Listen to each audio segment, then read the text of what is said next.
I'm big on earning a nice living. And I think people are so scared to say that. Your 20s are just like this crazy time that you should really enjoy. So I think wellness to me is probably a little bit different to everyone else's wellness. I feel like wellness has become this like green juice, like yoga, meditating sound bath, like guru vibe, which I could not be further from.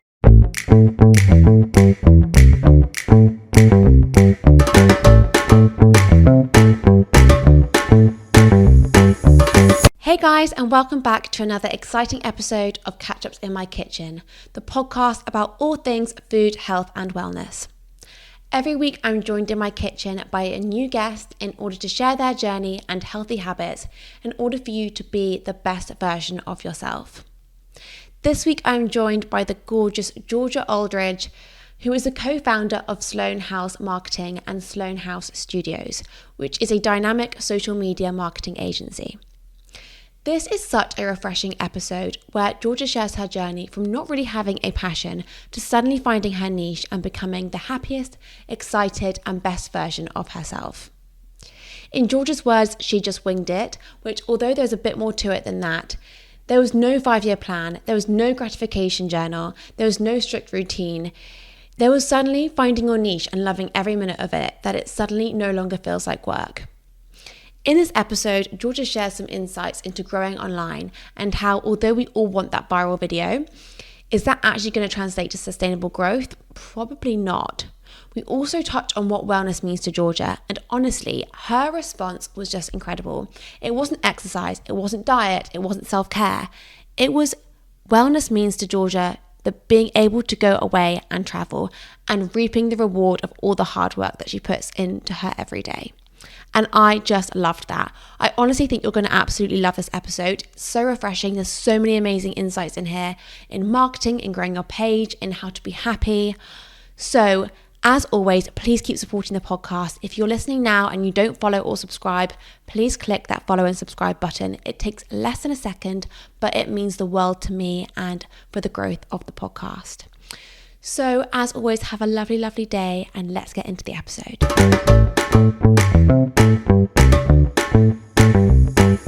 Georgia, welcome to my kitchen. How are you? I'm good, thank you for having me on. How are you? I'm good, thank you. Really excited about this conversation. To kick things off, do you mind giving an elevator pitch? Who you are, what you do? So I'm Georgia. I'm co-founder of Sloane House Marketing and Sloane House Studios. So we essentially, under the marketing agency, cover all aspects of social media marketing, so whether that's like strategy, growing a page, managing pages, content shoots now within our new studio, and I just basically winged my way here, and I'm sure we're going to talk about that. I love it. I'm sure there was a lot of planning behind the winging of it, but we'll get into all of that in a minute. So we have a quick fire round about all things food. So cook in or eat out? So depends on the mood, but I'm an eat out girl. Yeah. Favourite restaurant in London? Oh, that's a really tough one. I love Barafina. Yeah, good one actually. Easy one. Yeah, love it. Can't go wrong. What's your go-to Deliveroo? Wagamama's. Yeah, that's another good one. What's your go-to cuisine? Italian. What's your go-to fridge or cupboard staple, which isn't like the basics? Crisps. Oh yeah. Is that basic? No. But basics mean like olive oil, salt and pepper. Oh no, like crisps. That's like, always in the cupboard. That's always there. Multiple flavours, never just one. I love it. And what's your favourite dish to cook at home? I cook a really nice prawn and chorizo pasta. Oh, nice. Yeah. Okay, good one. Okay, so I'd love to start with like your journey pre-Slow marketing. What were you doing then? So I've done a bit of everything. I'm a bit of a wheeler dealer. So I started training as a hairdresser and hated that. Then I was a receptionist, hated that. I worked my way up to be an executive assistant within a big charity in London. Hated that. Then I started selling clothes, which is a big part of how the marketing agency started. But I did like a prize business that failed, tried that. I've worked for friends. I worked for a really successful fitness app for a while. So I've done a bit of everything, but I think it's because I never had like a passion. I never had this like one career goal. You know, like a lot of people when they're young, they're like, oh, I'd love to work in law, or I'd love to be a dancer, or I'd love to like do. I never had anything that I really felt like I could stick my teeth into, but I always knew I wanted more than like the average. So it was actually quite stressful when even though I was young, I always felt like time was running out and I needed to find like my little thing, which is why I hopped around jobs a lot. I completely relate to that as well, though I did a lot of that, but I did it in work experience when I was young. I used to like, in the holidays, I was so obsessed with like wanting to work that I'd like try something, hate it, try something else, hate it. Like I remember doing the merchandising for like a company that did like merch for Ollie Murs, One Direction, and I was like 16, 17, and I was like, oh my god, I'm going to meet Ollie Murs and One Direction in this like work experience role. And I was just sat behind an Excel sheet looking at the numbers of t-shirts that were sold, and I was like, oh my god, this is awful. But I think as much as you don't like it, you learn then what you do like. Yeah. And that's just as valuable. I think it's just as productive to figure out what you don't like doing as it is to like find the things that you do like, because then you're never going to say, oh, like, what if I tried this? Like my biggest thing is I never want to be like a what if I did that kind of person. Like I want to just try it. If it doesn't work, then it doesn't work. Yeah, completely. My brother is a complete opposite. He's like wanting to find the perfect job, and I'm like, you won't fall into that first time. Like it might take. And there's not really any perfect job. No. Really, even when you create your own job like I have, and I love it, it's not always perfect. No, not at all. So then how did you get to then where you are now? So how did Sloane House Marketing start? So it started because I started just like an online Instagram clothing business, and I somehow managed to grow it quite quickly. So I gained quite a lot of followers quite quickly. I learned how to build my own website, that I'd never done anything like that before. I was like making graphics that I've never done before.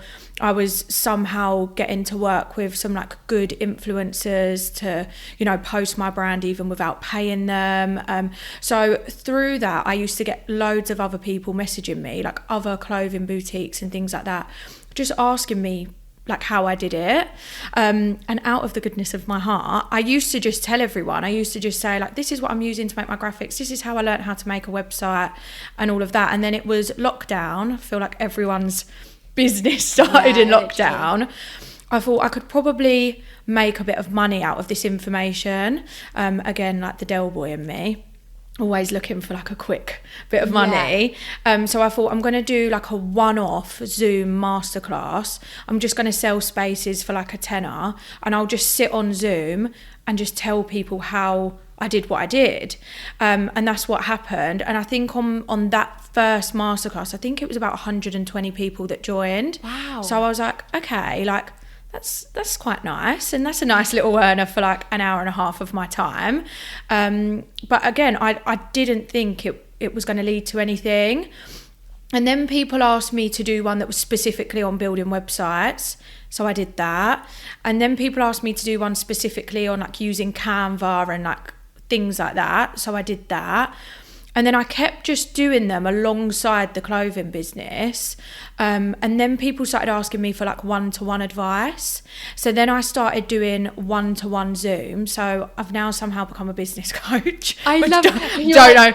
Wow. Yeah, like how did this happen? And with the clothing business, although it was doing really, really well, I hated it. Like I hated the process of this business. I didn't like shopping for the stock. I hated being in the photos. Like you would never have seen me in a picture on that page. I used to have to draft all my friends in. It was hard work. You're relying on other people when I had new stock in. And what I learned from that is that you have to love the process of running your business just as much as you love the end result of like the money I was earning or whatever. Because I think when you don't love the process, you're not going to put your all into it because you're not enjoying it. So you're not going to work those extra hours. You're not going to want to work the weekends. You're not going to want to do all of that because you don't love it.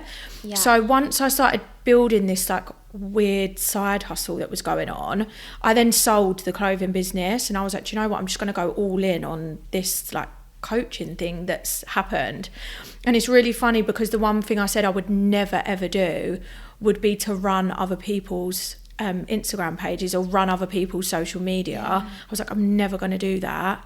And now that is the bulk of my business. That is amazing. But what you just said then actually reminds me of something that I read, and it was like, people say like hard work pays off, and they're like, actually that's not true. They're like, Jeff Bezos doesn't think he's working hard because he loves what he does. Yeah, it's your life, it's not your job. Like Steve Jobs didn't work hard. His idea of fun was what he did. And it's when like you want to work on Saturday, not because you feel like you have to, because like that's your idea of fun. Yeah. And that's when you realise that you're actually doing something really right. Yeah. And I was like, God, that makes so much sense actually. Did you ever feel though that like, I don't want to share all these secrets in case someone does better than me? Do you know what I mean? When you get that, not in a selfish way, but you're like, oh, but I have learned all these things. Now do I want to go and share them?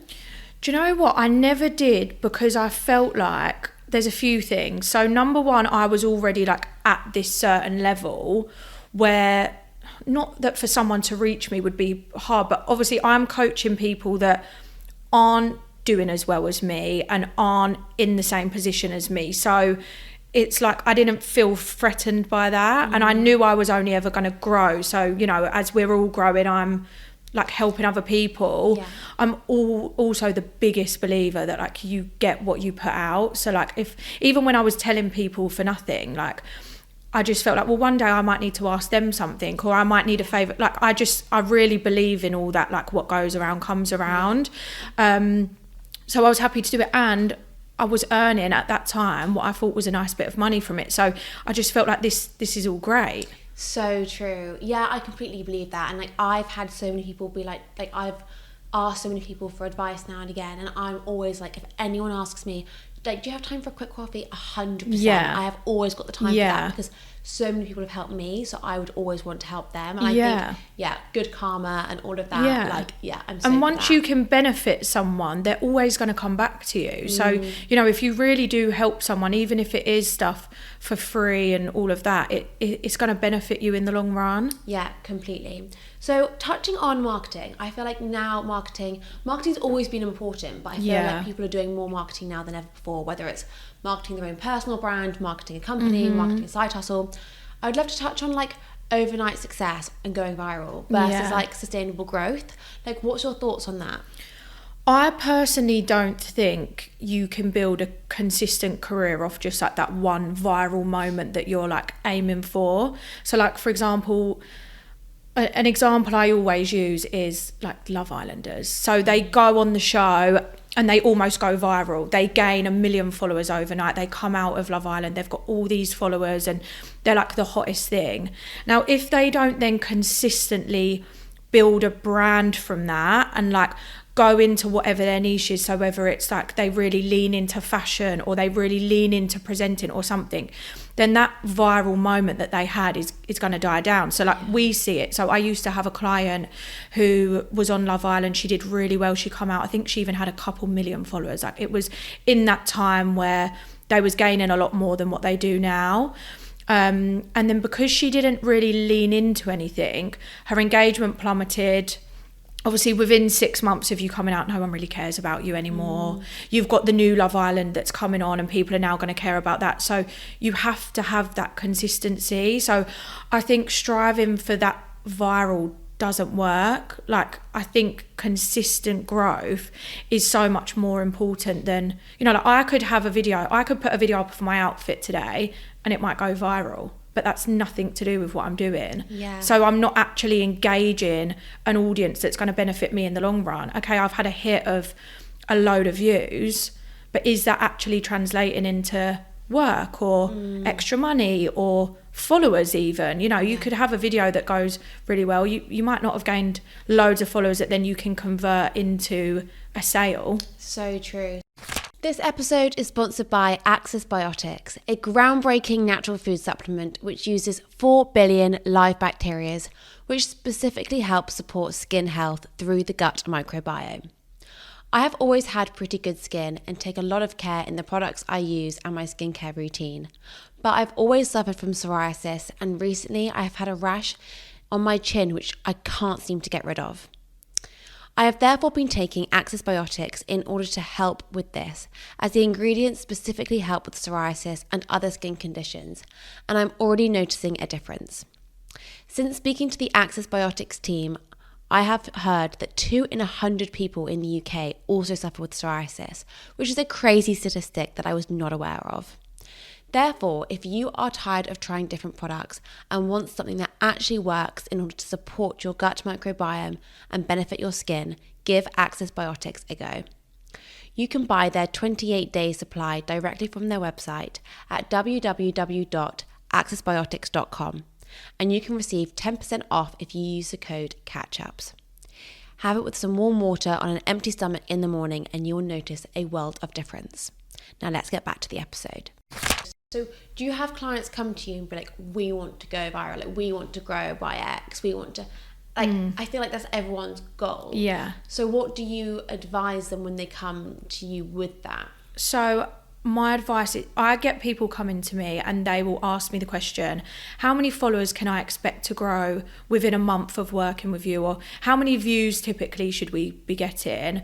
And I always say, any marketing agency that you speak to that puts a figure on that is lying to you. You cannot call that. Like, you cannot. If I could call that, I'd have 1 million followers. Yeah. Or I'd have 1 million views on all of my videos. Like, no one can call it. So my advice is always that you want to put out the best content that you can for your business. So like whatever that means for your business. And then we would come up with the strategy of what that looks like. So for example, for me, the best content that I can put out for my business and to grow myself, grow the agency, is information that helps people, which comes back to that question of, well, if you're posting videos of you giving out all this free information, why is anyone ever going to pay you?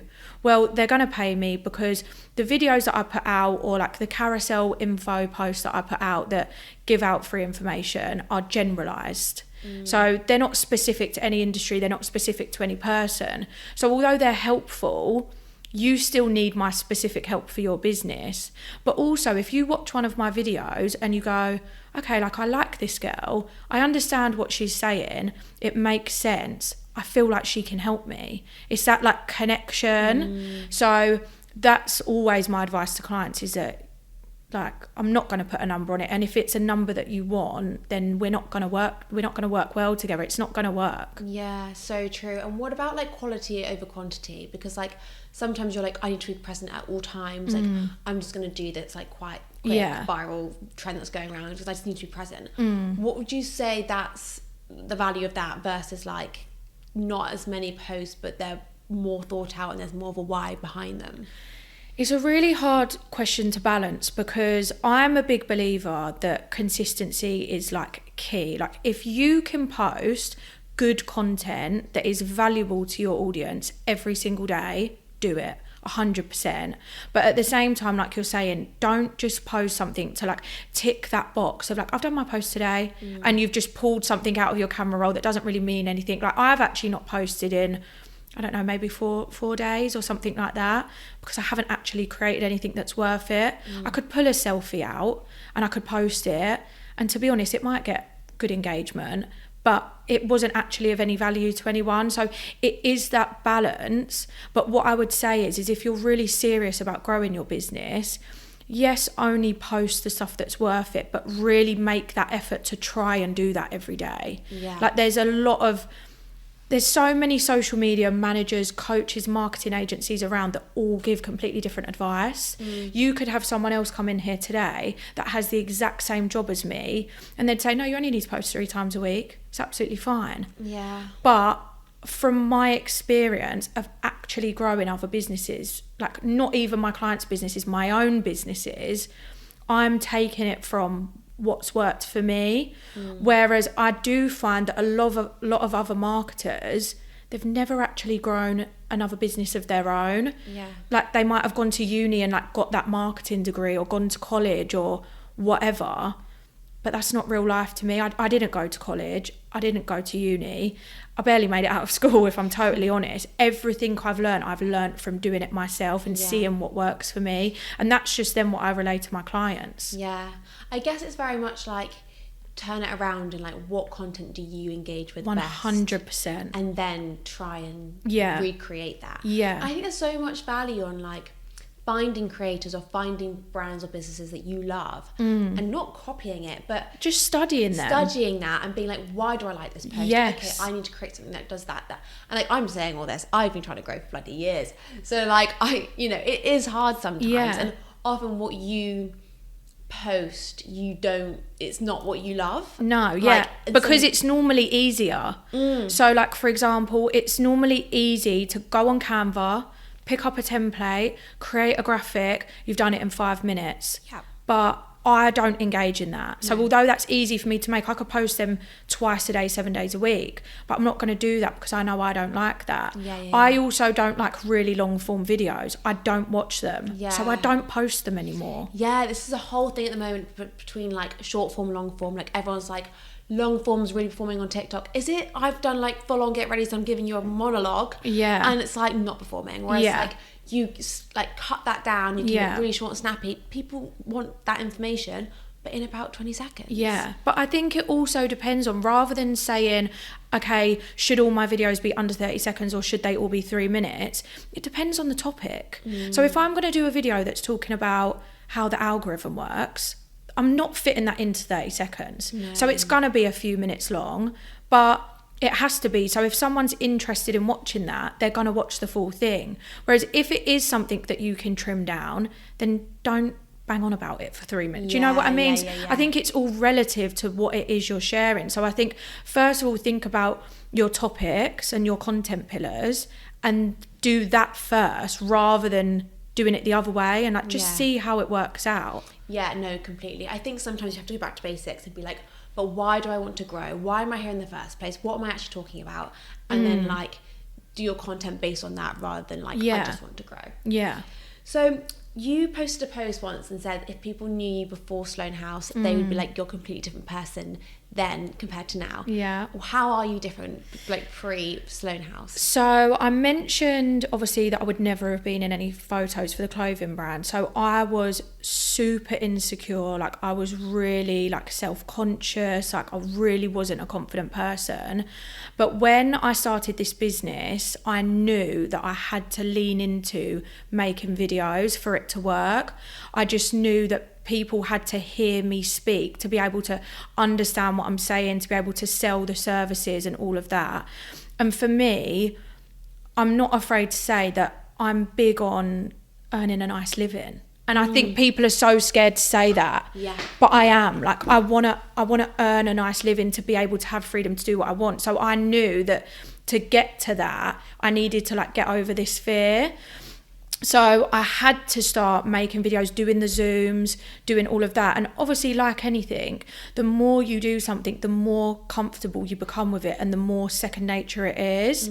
I've purposely left the first ever video I did talking at the bottom of my Instagram because I think it's important to look back at it sometimes. Yeah.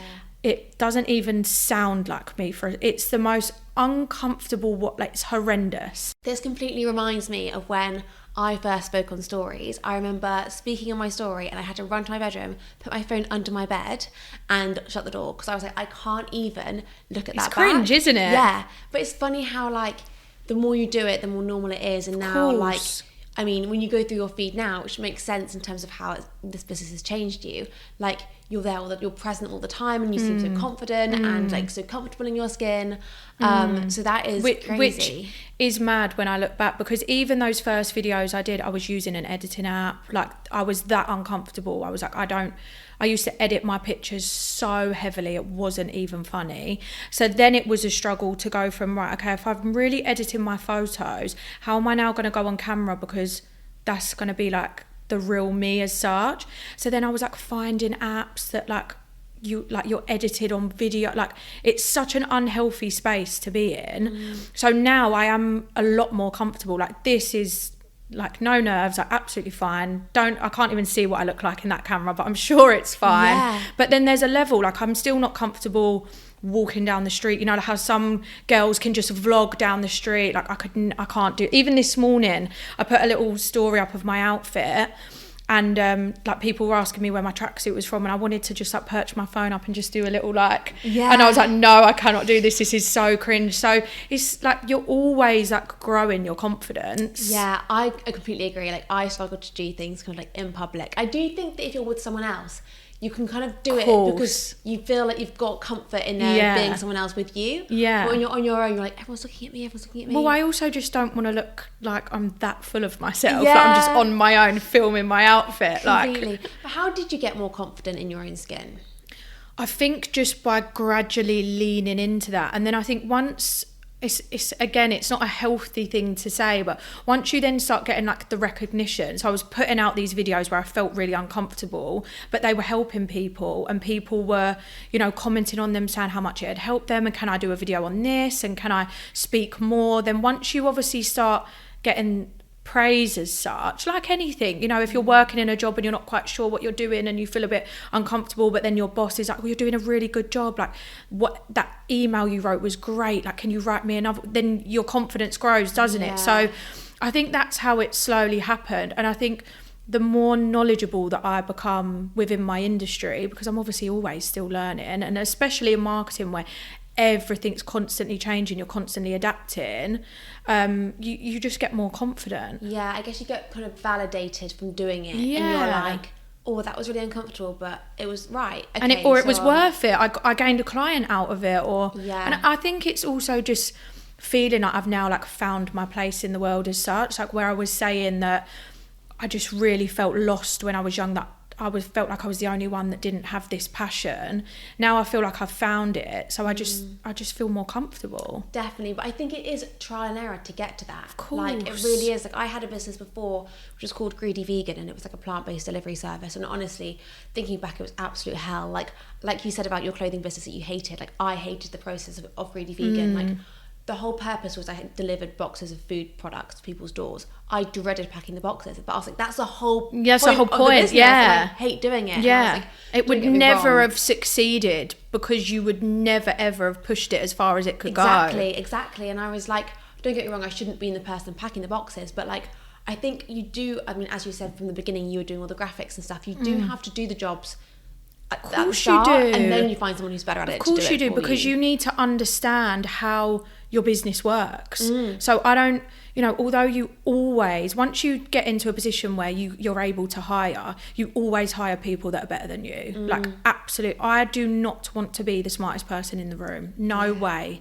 Like I'm hiring you because you can do something that I can't. Yeah. So I think, although you do that, you still need to have tried and tested it to be able to like understand what they're doing and also be able to manage people. Completely, yeah. I mean, I'm really bad at delegating. I think it's a real power to be able to be like, you're better at that than me, you can do it. And like I mentioned to you earlier, I've got an editor who's helping me, and like she was laughing. She was like, have you ever had someone do this before? And I was like, no. She's like, I can tell. And I was like, I'm really sorry. I think I've been doing it on my own for so long. Yeah. You're like, oh no, you're probably micromanaging her a little bit. Completely. Yeah. And now I've given her, like, for example, YouTube. I was like, this is your domain. You just crack on. Like, this is completely yours. Yeah. And then slowly, I can like release a bit more and a bit more and a bit more. But it does take time, I think, to do that. So how do you balance it all? So you've got obviously Sloane House Marketing, Sloane House Studios. I've seen you've mentioned that you want to do another, maybe a course or something that people can learn from. How do you find time to like balance it and also find balance for like your time? Do you know what? I don't ever really feel like I'm balancing. So like, although sometimes I feel really hectic and I've got loads going on, I feel like where it doesn't feel like a job and it just is my life and what I enjoy, it just sort of happens, which sounds weird, but it's like, so I have the agency, and that was obviously first.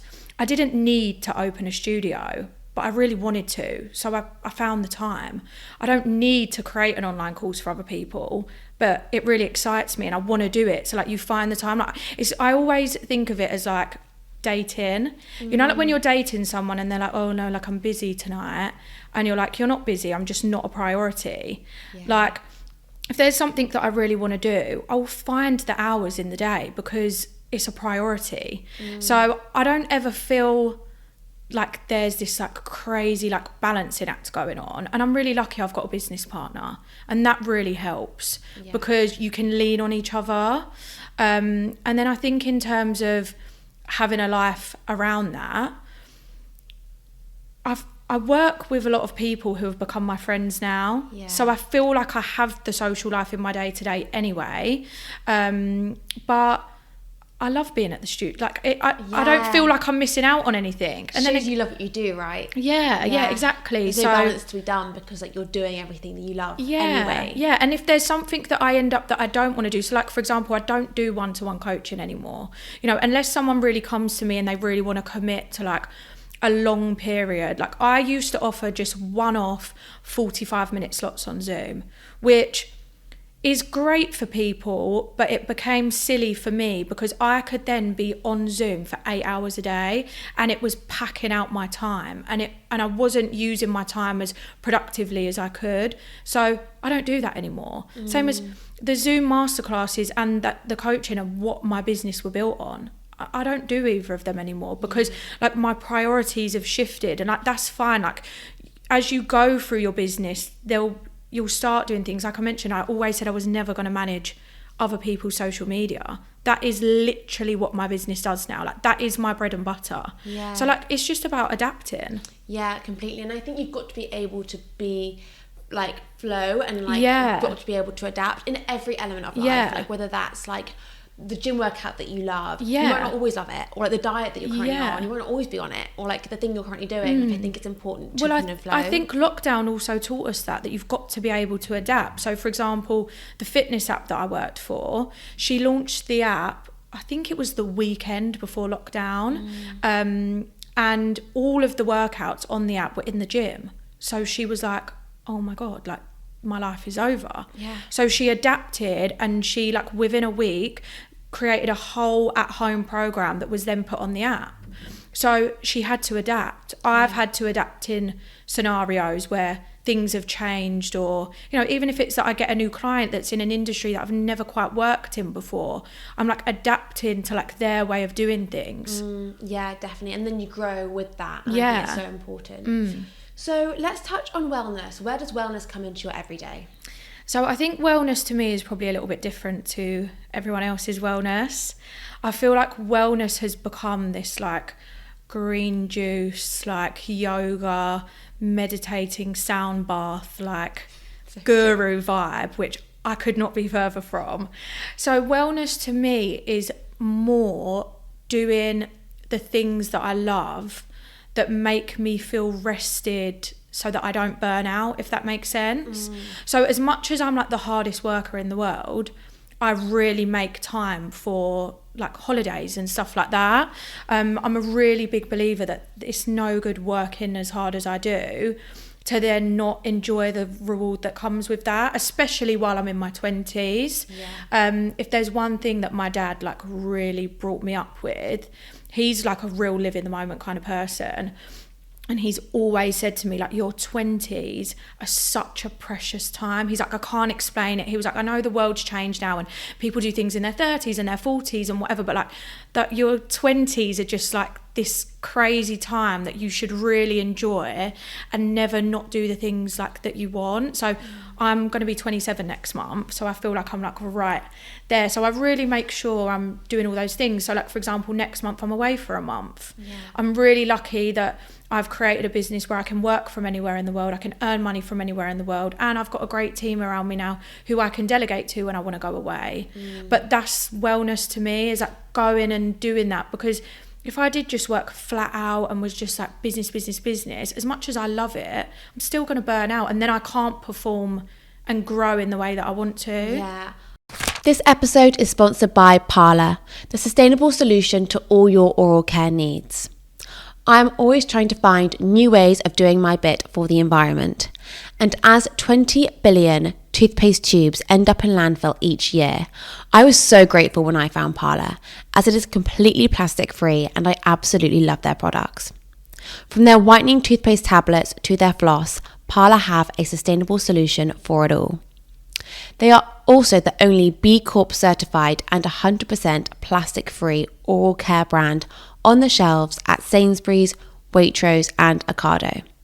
So if you haven't tried Parlour, give their products a go, as not only will you be doing your bit for the environment, but also for your oral care. Use the code Georgia Simmons at checkout in order to get 10% off your order. Check the episode show notes for a direct link to their website, and you can also buy their products now on Amazon. Thank you, Parlour, for providing a product that I absolutely love, and it ticks all of my boxes. Now let's get back to the episode. I love that. I think that's so refreshing to hear, because like wellness means basically things that make you feel well, right? Yeah. So like, why should you be there like juicing celery and like doing Pilates? I don't wake up in the person? morning and write my gratitude list. Like I don't. I'm the most grateful person in the world. I always say that. I don't need to write down on a piece of paper as I'm like going about my day. Like even when I met you here where we are, I was like, wow, it's beautiful around here. Like I love it, and like we're doing this, and like I'm really grateful you invited me on. And then I've got a day of seeing clients. I'm great. Like I don't. Do you know? I just. You don't need to like I don't write it down. Yeah, and, I think there's this pressure of like, you know, get your 5-minute journal and like sit and like have that peace. And but if that works for you, great. Like if that's what clears your mind, absolutely. Yeah. But it doesn't for me. No, I do feel like we're in a world currently where there's a lot of pressure to be doing everything, to be kind of like eating a certain way and like drinking loads of water and like writing our gratitude journals and all of that. I haven't touched a glass of water today. I'm on my second coffee, like, but I'm having a great day. Yeah, so I think it's really refreshing. And also, like, touching on what your dad said about your 20s, isn't that so great to hear? Because often we live in a world where like we compare ourselves all the time on like social media again, and we're thinking, I've got to be achieving this, I've got to be achieving that. But sometimes having people say like, enjoy your 20s, because having someone who's a bit older saying that, they're looking back and being like, I wish I enjoyed it more. Yeah. And when you're in your 20s, you're like, yeah, I can't because I've got to do X, Y, Z. Yeah. But actually, we should be enjoying it. And do you know what? Like, I kind of am really proud of myself because I feel like I am doing it all. Like, I feel like I'm doing the career thing and it's going well and it's great. And I'm also managing to see the world. Like I'm having my month away, and in January I was away for a month. Like that's amazing. I could never have dreamed when I was working a 9-to-5 in King's Cross, earning like the very average salary with 24 holiday days a year or whatever it was, that I would be going away for like months at a time. Or like last year I went away every single month for 10 months. Like, God, that's amazing. And like I'm so grateful for that, and I know a lot of people don't have that, but that's what makes me happy. And that's your balance, and that's your wellness, and that's what works for you. But you've also created that, and I think it's possible to create it. But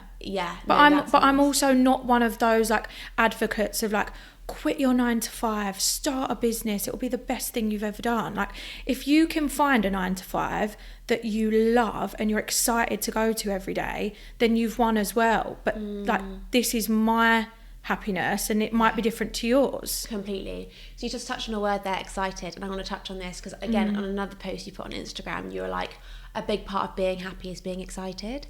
And I was like, oh my God, I love this because I relate to this so much. So can you explain a bit about what you mean? Well, I think it just goes back to like enjoying what you're doing. So, you know, if you don't love your job, I think someone said this to me once, and it's the truest thing ever, that you actually spend the majority of your time at work. So you spend like 8 hours of your day at work, or whatever it is, 9 hours, 10 hours with your commute either side. Like you're basically gone for say like 12 hours a day. So that is the biggest chunk of your time. You're at work more than you spend time with your family, with your partner, with your friends. It's longer than the weekend, like all of that. So if you're not happy within your work, you're never going to be happy and excited, because your alarm goes off in the morning, you're miserable turning it off. You like drag yourself around the house getting ready. You're like doing the commute, and it's all that like low negative energy.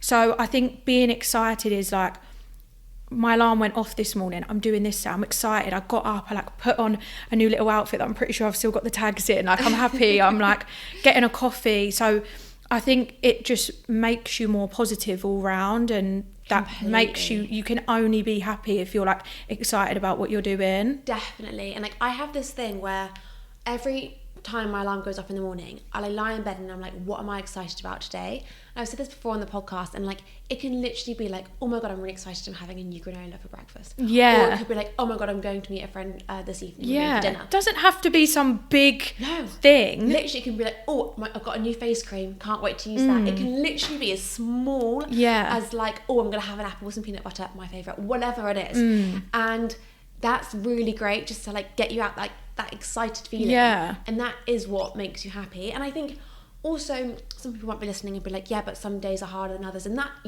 like 100%. You're not going to jump out of bed with a spring in your step every day, but it is so important to be happy. And I think we live in a world now where like there's so many different ways of working and so many new job opportunities that there weren't before.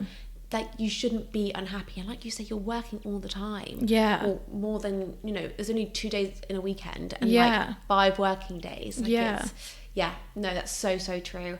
And motivation and discipline, some people say motivation doesn't exist, it's discipline. Where do you lie with this, and what's your kind of discipline? I think they're two very different things. So like, I'm an extremely motivated person, but I'm definitely not the most disciplined. But I think it's the same with what you just said about you're not going to jump out of bed every day with the same level of happiness.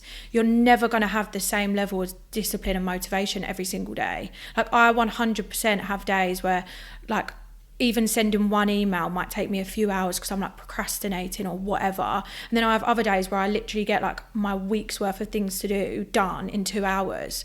So I think they're completely different. I think motivation is like what's driving you, but discipline is that actual like laser focus to sit there and do it without procrastinating. And it's always going to change, and it does for me 100%. But I think for me it's about like leaning into that and seeing how I feel. So if I'm having a day where I'm really procrastinating, I'm not like myself, I'm not overly motivated, then I'll do the bare minimum of what I need to do that day, like for my clients or whatever, and then that's it. Like, I feel like that's my mind telling me I need a bit of a rest today. Whereas if I'm having a day where I like jump out of bed and I'm doing it and I'm like on the phone and everything's going on, like I'll just really lean into that and just do a lot more than what I would do on a typical day, because I'm in that spur, if that makes sense. Completely. It's almost like going to the gym, like, and listening to your body.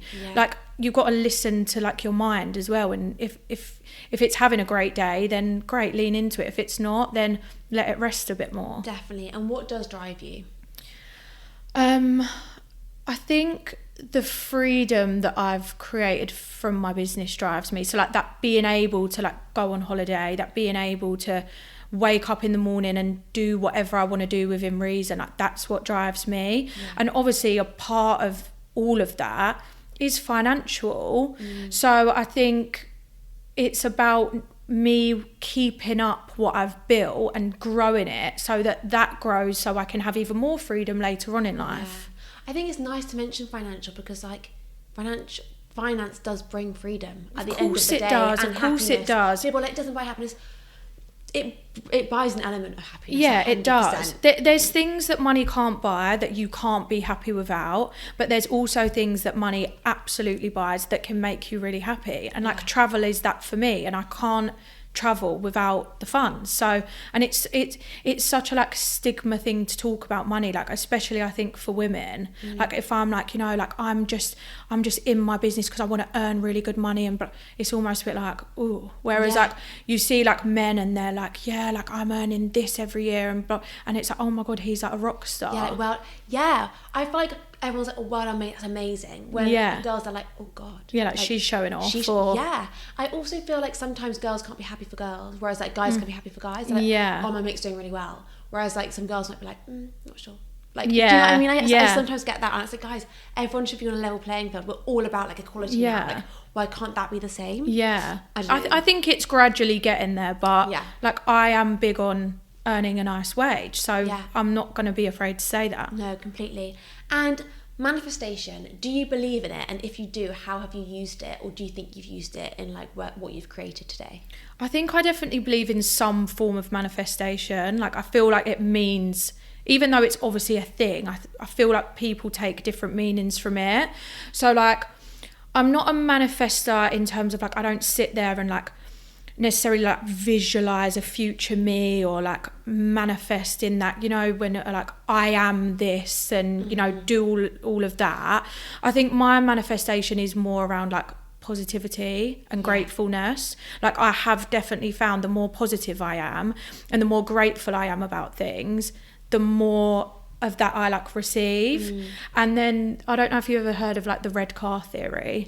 Oh my god, yes, let's talk about that. So that's like one of my favourite like little I love a quote and a theory and all of that. Like this is one of my favourite ones, which I feel like is kind of like manifesting. So the red car theory is basically if you're thinking about getting a red car, you start to see them everywhere. But it's not that there's more red cars on the road than there were before. It's just that you're like noticing them more.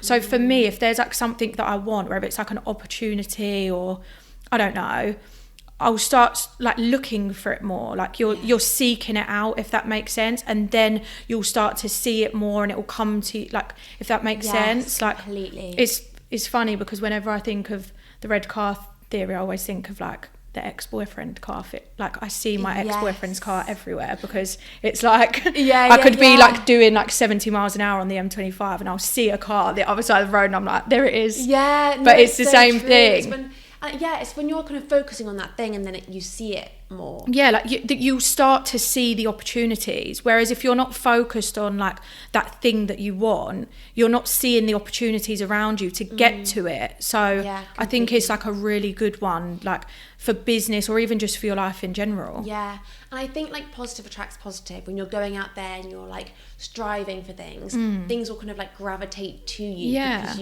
you've got that energy. And I do believe in it from an energy perspective. Like, if you're feeling negative and down, more things will start bringing you down. It's so weird because I'm so not a spiritual person, but I do really think like you get out what you put in. And if you're like walking around like really, like people do feel it. It's the same as you can walk in a room with someone and you can feel if they're in a bad mood. They might not have even opened their mouth, they might have not even done a facial expression, but you can feel that they're in a bad mood or that something's wrong. It's like you'll say to your friend, what's wrong? I can tell something's wrong. Yeah, and you can feel that energy. And they're like, because you can feel the energy. Yeah. So I definitely do believe in that as much as I'm not like... I'm the same, and I think we're similar in the sense that like you might have a vision of where you want to go. You haven't like visualized the details in your head, but you're like, I want this lifestyle, I want my 30s to look a bit like this, and I want Sloane House to go from this to this to this.